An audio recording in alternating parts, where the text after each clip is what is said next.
So for today's video, we're going to be taking a look at the Tribunal Glory premade deck and how we can make some budget-friendly edits to that to hopefully make something competitive. I'm going to be upfront. This is going to be the most we've gutted any of these premade decks to date, because quite frankly, what the Tribunal Glory deck tries to do is play almost like a pseudo control deck, if you will. And all of the really good control tools in this game tend to be expensive. They are epics or legendaries.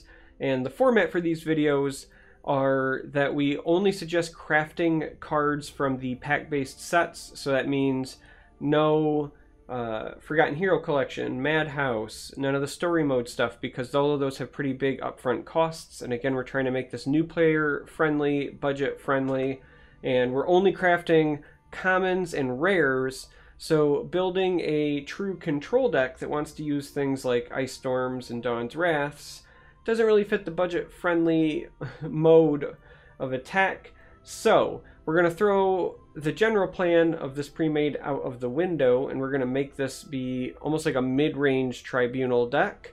And as such, we're going to gut a lot out of it. However, if you have watched some of the other budget brew videos that I have made, many of the cards I'm going to suggest throwing into this deck you may have already crafted for those decks, because again, I try to suggest things that you will use across multiple decks, across multiple archetypes.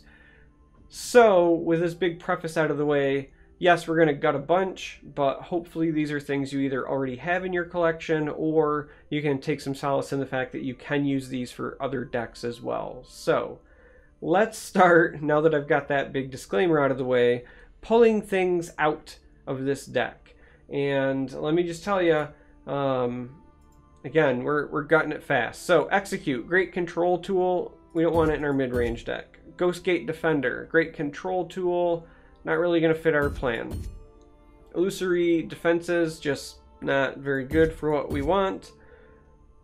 Almalexia's Disciple, interesting, neat, not good enough to make the final cut. Bruma Profiteer we're going to leave. Hooray! We finally get to keep a card. Evermore Steward, with so many curse effects, drain vitality effects, etc. running around, it's just not a very good card. Kvetch Soldier, just kind of a vanilla 2/3. We can do better than that. Poetic Armiger, I'm probably slaughtering pronunciation. Not great, but just for the sake of trying to keep something in this deck, we're going to leave this in. A 2/3 for 2 is not the end of the world, and if you ever have extra magicka left over, then, you know, yippee, you can throw a random keyword on it, not the end of the world. We're just going to leave this in for the sake of trying to leave something in. Temple Conjurer, however, not very good. 2/3 for 2, not bad. 2/2 for 2, not good. Gone. Trespasser's Bane, not the most official card to endorse. It's just not very good. Vivek City Pilgrim, again, 2/2 for 2, not very great. Honestly, a 4/4 drain for 5, so even if you exalt it, still not very good. Wardcrafter, yes, one of the best 2-drops in the game, definitely stays. Burning Touch, not good. Clockwork City Pilgrim goes the same route as our poetic friend. Not great, but a 3/3 guard for 3 is at least serviceable. If you have the extra magicka late in the game, then you can drop you know, a 5/5 guard. It might help, but for the sake of trying to keep something in the deck, we're going to leave these in. Crushing Blow, good utility, we'll leave it. Feasting Hunger, great control tool, but we're not going to leave this in. Mastermind is also a great control tool, but at least this replaces itself. It's a body that also draws. We would like better bodies that draw. We're going to leave this one in. Probably is going to stay as a 1-of, but again, we're just trying to fight to keep anything we can in this deck list. Treeminder is gone. We don't care about the ramp. Archcannon is actually pretty fine in mid-range. All of the effects can have potential uses. It either draws a card, pumps your team. Drain and Guard can sometimes help swing things in a close fight. And then if you get all the way to 7 and you do all 3, even better. Bonewalker I could see an argument for keeping, but we're going to go ahead and pull this out. Same thing with Spooky Ghost. This one I could see an argument for keeping. I think Silence is underrated, but we're going to pull it out. Renegade we're going to keep just because, again, We're trying to keep some things in the deck. Edict is great. We're going to keep it. Grand Inquisitor.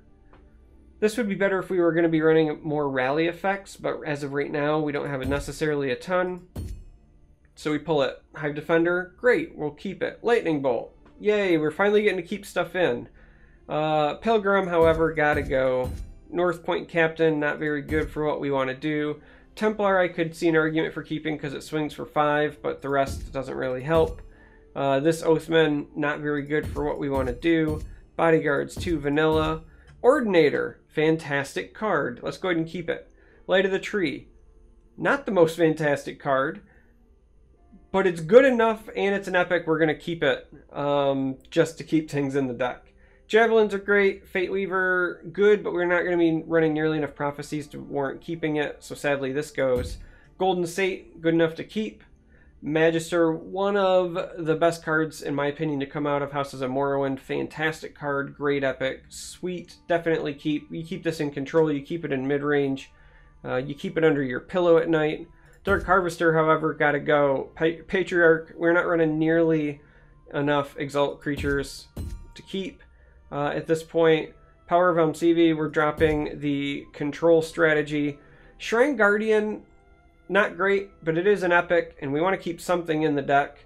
It's also an 8/8 guard for 8, and as you'll see later when you're trying to stay on a budget, it gets pretty thin at the top end of your curve, so we're actually going to keep the Guardian. Not, however, the Lawman, but we'll keep the Guardian. So this is what we're left with. We keep literally 1/3 of the deck. Again, I apologize, but trying to go control on a budget is really difficult, guys. So we're going to do the best we can to convert this to mid-range. We're going to suggest cards that I have suggested in other videos for other decks, so hopefully you have some already. And if this is your first deck, if you're a brand new player and this is the one that you went with, then the cards that I'm going to suggest adding you can use in plenty of other decks. So yeah, we're going to take a look at what we can add now and try to salvage this deck. So, on to the fun part. Let's add some stuff. Let's start with some pretty basic commons that you can get a lot of mileage out of. Firebolt, pretty much a staple in many intelligence decks. Crown Quartermaster is actually one of the better 1-drops in the game. Also a common. Let's go ahead and stick it in so we can get some semblance of an early game presence. Moving on to the 2-drops, we're going to stick in Auld Valathi Assassin. I always try to slaughter that, and so I apologize if I'm pronouncing that funny, but this card is great, and I highly recommend it in mid-range decks that can run Endurance. Again, if you've seen some of the other budget brews that I've done, chances are I have suggested crafting this. Some of them even come with copies of it. You may already own them, so let's go ahead and stick that in.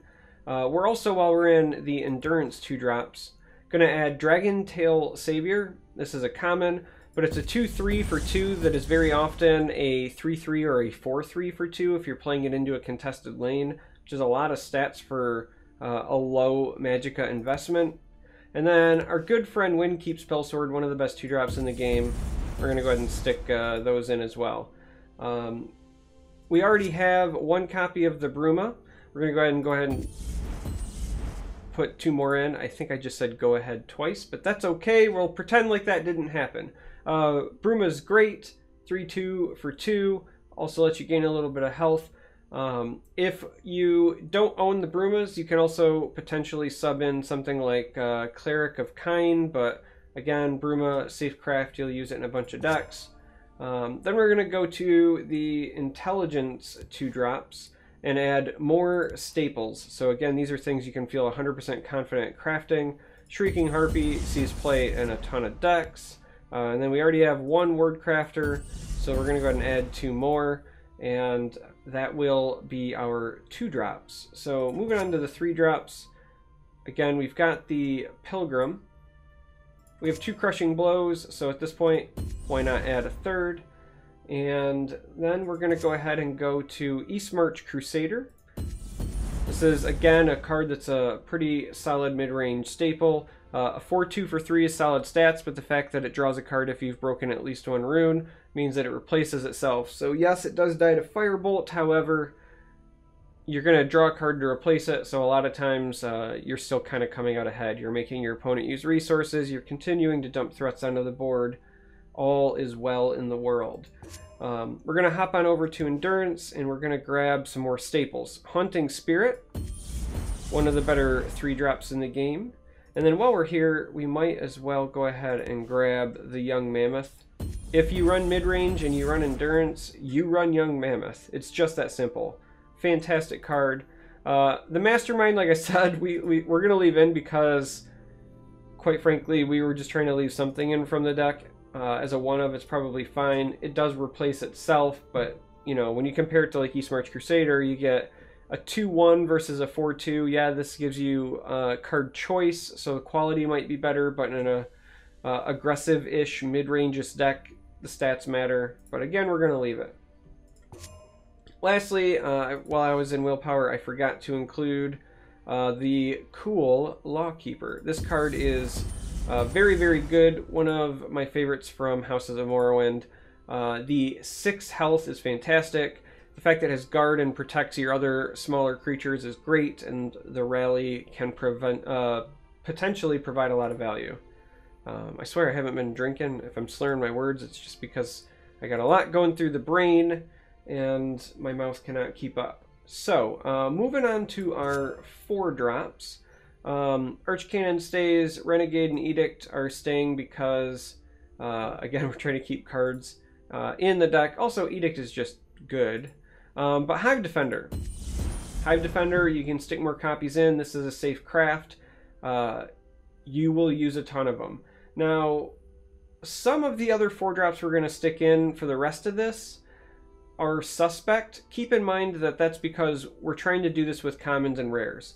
Normally, in Willpower, the 4 slot is one of the most powerful that you can have. You get cards like Cloudrest Illusionist, the Black Dragon, Dawnbreaker, but these are all epics and legendaries that we are not including in this deck. So instead, we are going to recommend as a safe common, oh, and I only have one here, so we'll stick in the commons, Moonmoth Castellan. A 4/3 guard for 4 is not the end of the world in terms of stats. Again, the guard can help protect your smaller creatures, but if you do trigger the plot, even if it is just a random creature, you get another creature to put into your hand. Some of those things with guard can be really good, right? Like you could get a Daggeth from that potentially. But just the fact that you get something to potentially replace itself can go a long way if you're trying to grind out a long game. Also, we're going to recommend putting in Royal Sage. This is one of those cards that kind of comes and goes. Sometimes you run it, sometimes you don't. Mystic Dragon is another opportunity for an include here. If you own these and not Sages and you don't want to craft the Sages, you can throw in Mystic Dragon. I'm suggesting Royal Sage, however, because with a 75 card deck, all of the benefit from the dragon comes from the prophecy and you're just less likely to trigger it, whereas the Sage has the potential to give you a really big swing if you high roll with it.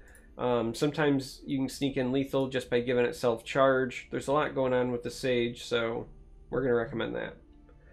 Moving on to the 5-drops. As you probably know from my other budget brews, if you have watched them, you do get 1 copy of Divine Fervor from the story mode. It starts as a 4-cost support, and then as you level up, you get to upgrade it. But if you have done your leveling and done the introductory story mode, the basic like tutorial thing, you should own 1 copy of Divine Fervor. So even though that is an epic, we are going to go ahead and include it. Ordinator, Light of the Tree are staying. Piercing Javelin, again, staple. You should own them. We're going to go ahead and stick in a 3rd copy of that as well. And we also need to include Whiterun Protector. This is a fantastic 5-drop. A 4/4 for 5 is not great. However, you're going to be playing this on turns where you're planning on breaking a rune, so you're really paying 5 to get a 6/6 guard regenerate, 5 magicka for a 6/6. It's pretty good in my book, so entirely worth it. And I think that I skipped something as I look at my list because we're missing 3 cards. So my apologies. Let me go ahead and eyeball this and see what we missed. Aha! We missed, back at the 2 drops, Sorcerer's Negation. This is a rare, but it is a staple. If you play Sorcerer or any of the tricolor attributes that can run this, you want to run this. The card is great. The silence is useful. Just as plain removal, it's useful. Being able to take out Daggerfall mages, very important. And that completes the list. And so again, one of the things that I typically prefer when I play mid-range deck lists is something close to a pretty linear progression from like 2 drops to 3 drops to 4 drops and so on, because it helps with consistency. So as we mouse over this, we can see again the makings of that gradual decline. So we had to stretch. We had to put in a lot of cards here, but they're commons and rares. They're all craftable stuff. So yeah, this is the mid-range Tribunal on a budget. So like I always do, we're going to go ahead and jump onto the casual ladder, play 1 game with this, and see how it performs so that we can kind of show you, you know, how to play through the deck. So here we go with our budget mid-range Tribunal deck. And we are matched up against Hlaalu. We're going to have to do the best that we can. Go ahead and mulligan that. A 2-drop is great. 3-drop is great. Even more 3-drops is great.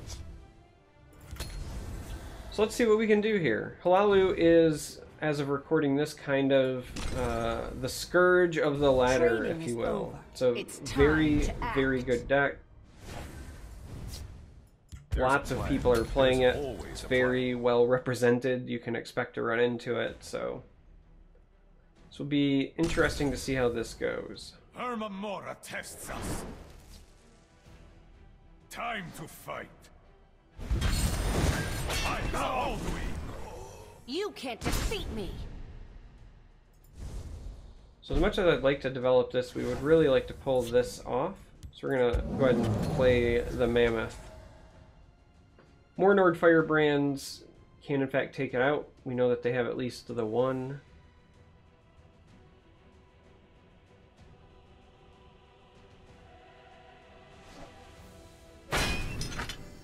They apparently also have a Steel Scimitar. And a Crusader's Assault. Alright.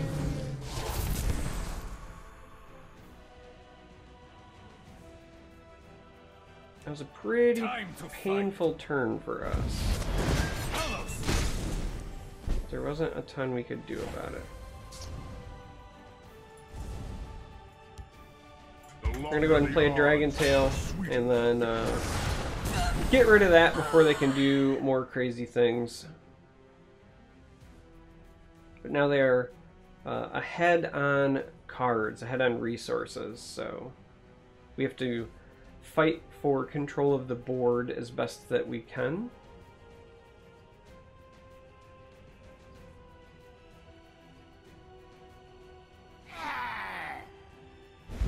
Wait! Did you hear that?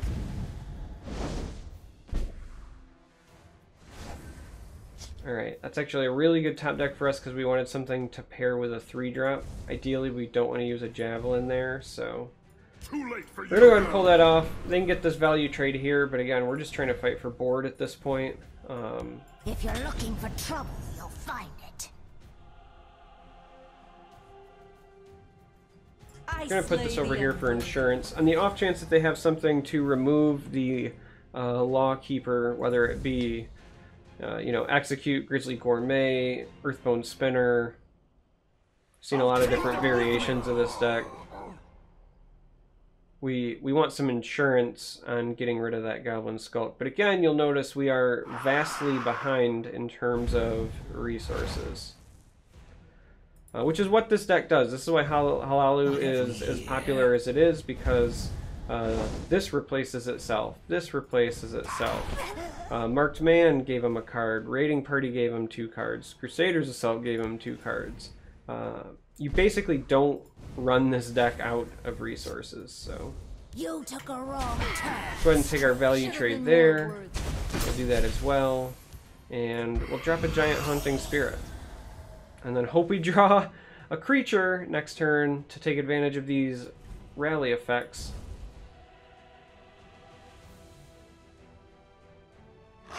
Also, it's kind of sad to see our Javelins in hand.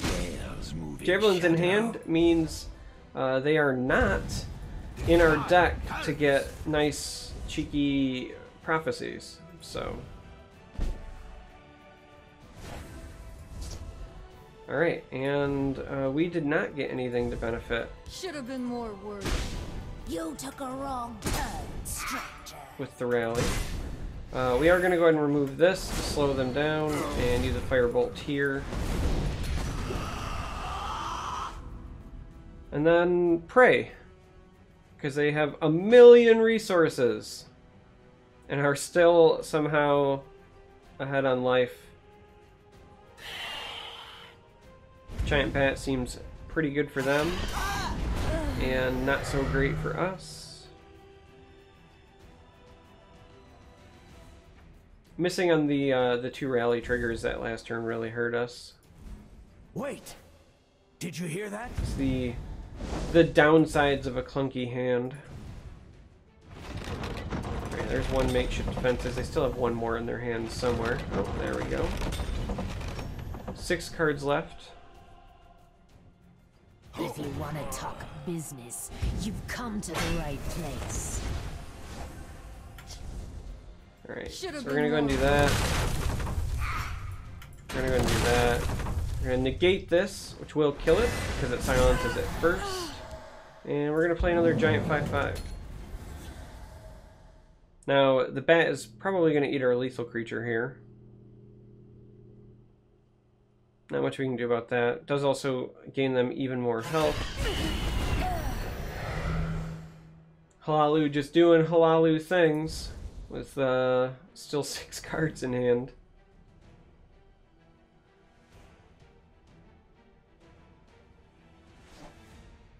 And they played a Jarl. Because they decided, you know what? I don't have nearly enough things in my hand. I need more.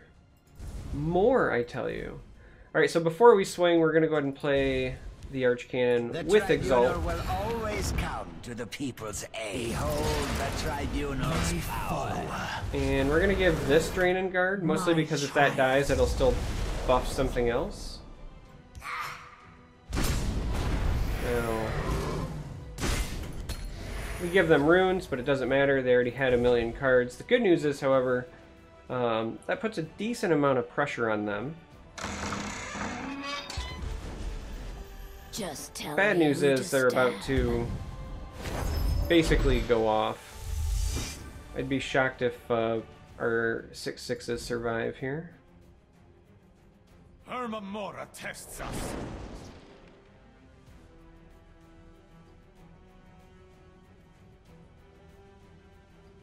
Time to fight. So that'll be a 3/3. I only need one shot. Ooh, there is the nasty silence. But at least we had 1/6/6 survive. We might have an outside shot here at pushing this through. By the light of the 3. We're gonna go ahead and do that, and then we're gonna come in hard and break those last 2 runes. Now we sadly don't have any reach right now, but we do have a Hive Defender and a Castellan that we could play. Castellan's going to go here to potentially protect against losing our Mammoth. Hive Defender goes here because they need to play at least something else to trigger it, and then we'll save the Javelin in case they play a guard of their own as we try to push through. So this looks like the best path for us. You can tell them you thought of it. Archmage is not half bad as a get. Not half bad. Not great, but not half bad.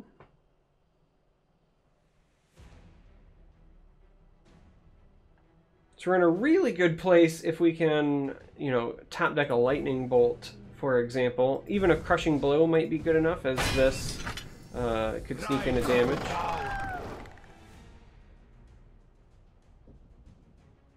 So they did have something over here. Still have 9 magicka to go. Have to assume that they've got plenty of tricks up their sleeves. Should have another Nord Firebrand coming here, because they... I've only played 3 and they've played 2 raiding parties.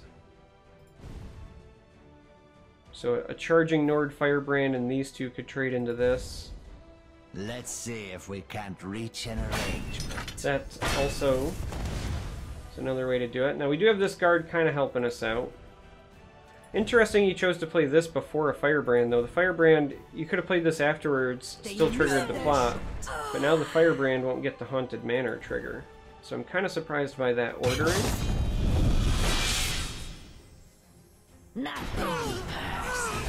Because now they have no magicka left and they still have this giant body. Time to fight. Attack. Time to fight. So they can use those to clear that. And that is not enough. We will say good game. It has been an And we will take the victory. I think they might have been able to work something out if they would have changed the order there. Hard knowing without seeing their hand, but there you have it. Even against mighty aggro Halalu, we got a victory with budget mid-range Tribunal. So there is hope. You can take a deck like this, even though we did scrap a big chunk of it. You can take a deck like this. You can get some wins on the ladder against even some pretty solid decks. So I hope this helped. Thanks for watching, and until next time, may you walk on warm sands.